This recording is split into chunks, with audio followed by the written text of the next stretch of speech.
நண்பர்கள் அனைவருக்கும் வணக்கம். பாகிஸ்தானை பார்த்து நீ என்ன ஆட்டம் ஆடுன, இப்போ உன்னுடைய ஆட்டமே இப்போ அடங்கி போயிடுச்சா அப்படின்னு சொல்ற மாதிரி தான் இப்போ பாகிஸ்தான்ல ஒரு மிகப்பெரிய பூகம்பம் வெடிக்க ஆரம்பிச்சிருக்கு நண்பர்களே. பாகிஸ்தான் என்ன செய்யறதுன்னு தெரியாம இப்போ விக்கித்து நிக்குது. பாகிஸ்தானுடைய இந்த நிலைமைக்கெல்லாம் இந்தியா தான் காரணம் அப்படின்னு சொன்னா உங்களால நம்ப முடியுமா? இந்தியா போட்ட போடு தான் இப்போ பாகிஸ்தான் வந்து சந்தி சிரிச்சிட்டு இருக்கு. அது என்ன அப்படிங்கிறத நம்ம இந்த வீடியோல தெரிஞ்சுக்கலாம். அதை தொடர்ந்தே பார்த்தீங்கன்னா அதிரடி அறிவிப்பு ஒன்று வெளியிட்டிருக்காங்க. ஹார்முஸ் ஜலசந்தி இருக்கு இல்லையா, அது தொடர்பாக இந்தியர்களுக்கு வந்து ஒரு அதிரடி அறிவிப்பை வெளியிட்டிருக்காங்க. அது என்ன அப்படிங்கிறத நம்ம இந்த வீடியோல தெரிஞ்சுக்கலாம். அதே போல இங்க அடிச்சா அங்க வலிக்கும், இதனால இப்போ பதற்றம் ஏற்பட்டிருக்கு. இது என்ன அப்படிங்கிறதெல்லாம் நம்ம இந்த வீடியோல தெரிஞ்சுக்கலாம். அதுக்கு முன்னாடி நம்முடைய சேனலை சப்ஸ்கிரைப் பண்ணலைன்னா மறக்காம சப்ஸ்கிரைப் பண்ணிக்கோங்க. புதுசாக நம்முடைய வீடியோ பார்த்துட்டு இருக்கீங்கனாலும் சப்ஸ்கிரைப் பண்ணிட்டு அந்த பெல் ஐக்கானை கிளிக் பண்ணிக்கோங்க. அதே போல் ஃபேஸ்புக், இன்ஸ்டாகிராம்லையும் வீடியோக்கள் போடுறோம், அங்கேயும் வந்து தவறாமல் ஃபாலோ பண்ணிக்கோங்க.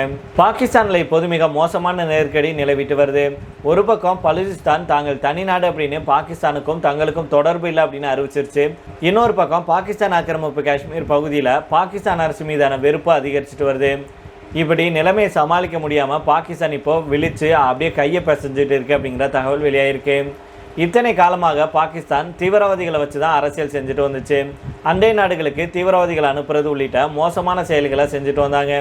ஆனால் இப்போது பாகிஸ்தானுக்கு திரும்பிய பக்கமெல்லாம் பயங்கரமான அடி வந்து விழுந்துட்டு வருது. இதனால் பாகிஸ்தான் என்ன செய்யறதுன்னு தெரியாமல் விழித்து கொண்டு இருக்கு.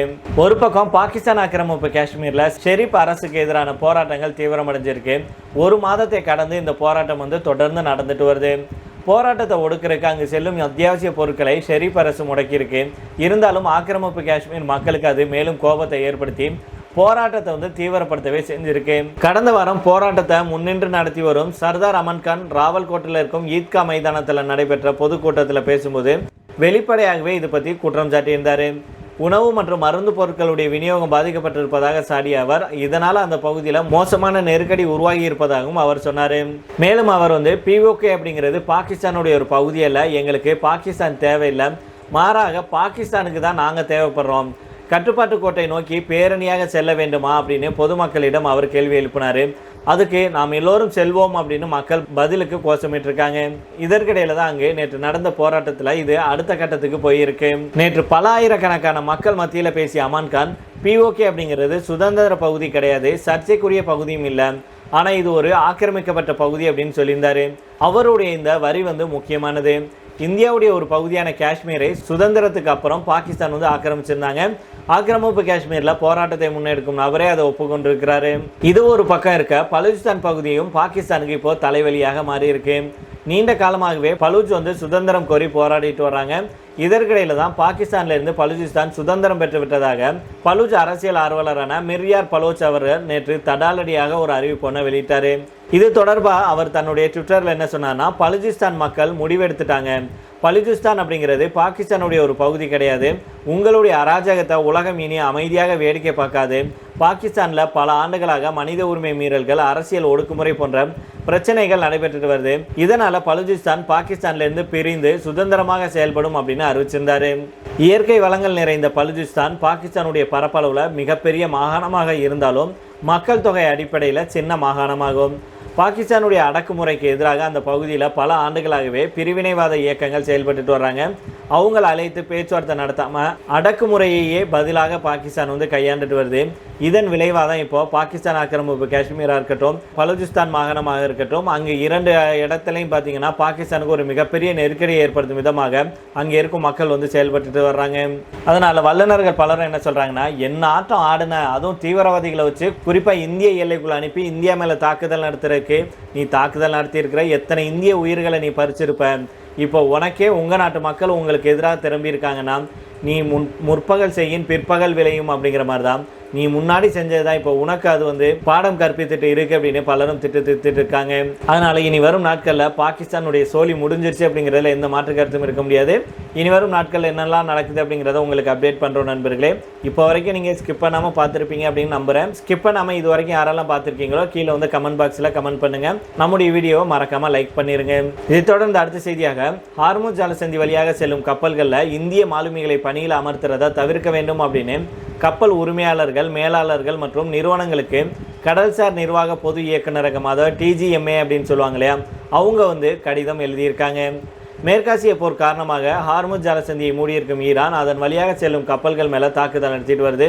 இதில் இந்தியர் ஒருவர் உயிரிழந்திருக்கிறாரு, சிலர் காயமடைந்து சிகிச்சை பெற்றுட்டு வர்றாங்க. இதுக்கு நம்முடைய மத்திய அரசு அதாவது ஈரானுக்கு வந்து கடுமையான கண்டனத்தையும் தெரிவிச்சிருந்தாங்க. இந்த நிலையில தான் கப்பல் உரிமையாளர்கள், மேலாளர்கள் மற்றும் கப்பல்களில் ஆட்களை தேர்வு செஞ்சு பணியில் அமர்த்தும் நிறுவனங்களுக்கு DGMA வந்து கடிதம் ஒன்று எழுதியிருக்கு. அதில் என்ன சொல்லியிருக்காங்கன்னா, மறு உத்தரவு வரும் வரைக்கும் ஹார்முஸ் ஜலசந்தி வழியாக செல்லும் கப்பல்களில் இந்திய மாலுமிகளை பணியில் அமர்த்துறதை தவிர்க்க வேண்டும்.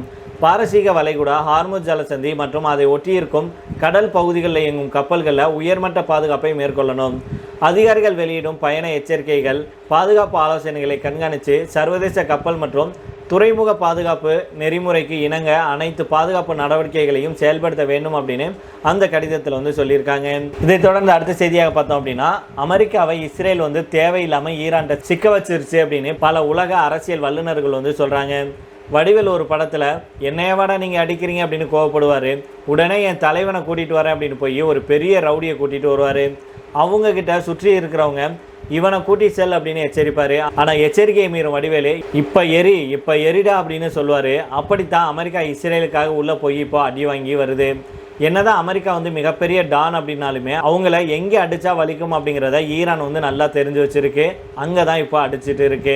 அமெரிக்கா இதுவரைக்கும் சந்திக்காத எதிரியாக ஈரான் வந்து இப்போ இருக்கு. அமெரிக்கா ஒரு கோபத்தில் பேச்சுவார்த்தைக்கு வரல அப்படின்னா மின் உற்பத்தி நிலையங்களை முடக்குவோம் அப்படின்னு எச்சரிக்கை விடுத்திருக்கு. பதிலுக்கு ஏதாவது சொல்லியிருக்கலாம் ஈரான். ஆனால் உலகமே சற்று யோசிக்காத விஷயத்தை சொல்லி அமெரிக்காவை ஆடி போக வச்சிருக்கு. ஒன்று கச்சா எண்ணெய் ஏற்றுமதி செய்ய எங்களுக்கும் அனுமதி வேண்டும், ஆனால் எங்களுக்கு கிடையாது அப்படின்னா யாருக்கும் கச்சா எண்ணெய் கிடைக்காது அப்படின்னு ஈரான் பகிரங்கமாக மிரட்டல் ஒன்று விடுத்திருக்கு. ஏற்கனவே ஹார்முஸ் நீரிணையை மூடி அமெரிக்கா முதல் இந்தியா வரை உலகின் பல நாடுகளை மொத்தமாக கலங்க வச்சிருக்கு ஈரான். வளைகுடா நாடுகளில் தான் கச்சா எண்ணெய், கேஸ் இந்தியாவுக்கு பெரும்பாலும் வருது. இது ஸ்தம்பித்து போனதுனால 3 மாதம் மக்கள் அவஸ்தைப்பட்டாங்க. இன்னும் கேஸ் பிரச்சனை தீரவே இல்லை. இருந்தாலும் ஓரளவுக்கு நிலைமை வந்து சரியாக இருக்கு. ஏன் அப்படின்னா அமெரிக்காவுக்கும் ஈரானுக்கும் இடையே கடந்த மாதம் 60 நாள் அமைதி ஒப்பந்தம் ஏற்பட்டுச்சு. ஆனால் 2 நாடுகளும் மீண்டும் பரஸ்பரம் தாக்குதலை தொடங்கினதுனால அமைதி ஒப்பந்தம் முறிஞ்சிருச்சு. அமெரிக்கா ஈரான் இடையே போர் தீவிரம் அடைஞ்சிருக்கு. இதனால் வளைகுடா பகுதிகளில் பதற்றம் அதிகரித்து கச்சா எண்ணெய் விலை கற்பனை செய்ய முடியாத வேகத்தில் உயர்ந்துட்டு வருது. அமெரிக்க அதிபர் டொனால்ட் ட்ரம்ப் அவர்கள் ஈரானுடைய துறைமுகங்கள் மீது மீண்டும் கடுமையான கடற்படை முற்றுகையை அறிவிச்சிருக்கிறாரு. இது குறித்து அவர் சமூக வலைதளங்களில் ஆவேசமாக கோபத்தில் சொல்லும்போது என்ன சொன்னார்னா, பேச்சுவார்த்தைக்கு வரலன்னா ஈரானில் இருக்கும் மின் உற்பத்தி நிலையங்கள் மற்றும் பாலங்கள் அடுத்த வாரம் தகர்க்கப்படும் அப்படின்னு மிரட்டல் ஒன்று விடுத்திருக்கிறாரு. ட்ரம்ப்புடைய உத்தரவுப்படியே அமெரிக்காவுடைய மத்திய கட்டளை பிரிவு ஈரானுடைய இராணுவ இலக்குகள் மீது தொடர்ந்து 4வது நாளாக வான்வெளி தாக்குதலை நடத்திட்டு வருது.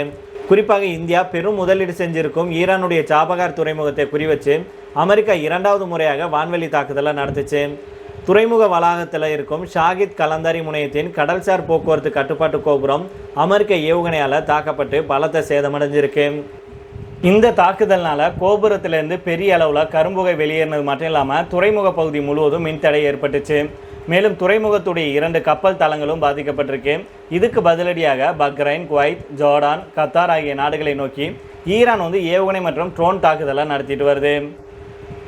அமெரிக்காவுடைய புதிய கடல்வழி முற்றுகைக்கு எதிர்வினையாக ஒட்டுமொத்த மத்திய கிழக்கின் எரிசக்தி ஏற்றுமதியையும் முடக்க போவதாக ஈரானுடைய புரட்சிகர காவல் படை கடுமையாக எச்சரிக்கை விடுத்திருக்கு.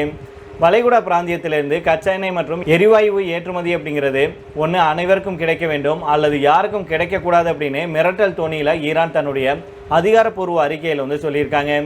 அமெரிக்கா தான் கோபத்தில் மின் நிலையங்களை தகர்ப்போம் அப்படின்னு சொல்லுது அப்படின்னு பார்த்தா அமெரிக்காவை பழிவாங்குவதாக நினைச்சு மொத்த எண்ணெய் வளத்தையும் அழித்து விடுவோம் அப்படின்னு ஈரான் வந்து சொல்லுது.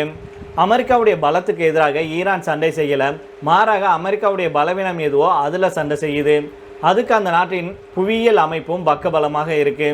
மற்ற நாடுகளைப் போல ஈரானை அமெரிக்கா எளிதாக வீழ்த்த முடியாத அளவுக்கு நிலப்பரப்பு கடினமானதாக இருக்கு.